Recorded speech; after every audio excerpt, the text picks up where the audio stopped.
Welcome back. ఈ వీడియోలో troll movie review చూద్దాం. ఇది నెట్ఫ్లిక్స్ లో తెలుగులో ఉంది. ఈ సినిమా కథ విషయానికి వస్తే కొంతమంది కొండలను మైనింగ్ చేస్తూ అక్కడున్న ప్రకృతిని నాశనం చేస్తూ ఉంటారు. మరో ప్రక్క కొంతమంది ప్రకృతిని నాశనం చేయొద్దు, ప్రకృతిని రక్షించాలని నిరసన వ్యక్తం చేస్తూ ఉంటారు. అదే టైంలో వీళ్ళపై ఒక వింత ఆకారంలో ఉన్న ఒక జీవి వీళ్ళపై అటాక్ చేస్తుంది. ఆ వింత జీవి వాళ్ళ రాజధాని నగరం వైపు వెళ్తుంది. దానిని ఎలాగైనా రాజధాని వైపు వెళ్లకుండా అడ్డుకోవాలి, లేకుంటే చంపాలి అని అక్కడి పిఎం ఆర్మీకి ఆర్డర్ వేస్తుంది.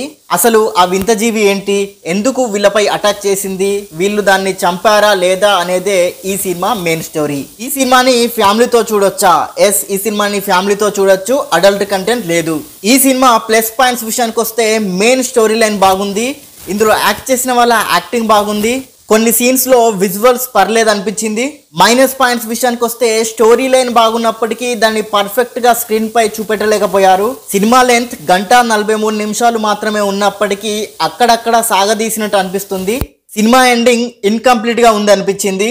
ఓవరాల్ గా ఒక ముక్కలో చెప్పాలంటే సినిమా స్టోరీ లైన్ బాగున్నప్పటికీ దానిని సాగదీసినట్టు తీయడం వల్ల కొంతవరకు బోర్ కొడుతుంది. One time watchable movie. ఈ సినిమాకి నేను ఇచ్చే రేటింగ్ 5కి 2 star rating. And thank you for watching. Please subscribe చతుర్య TV.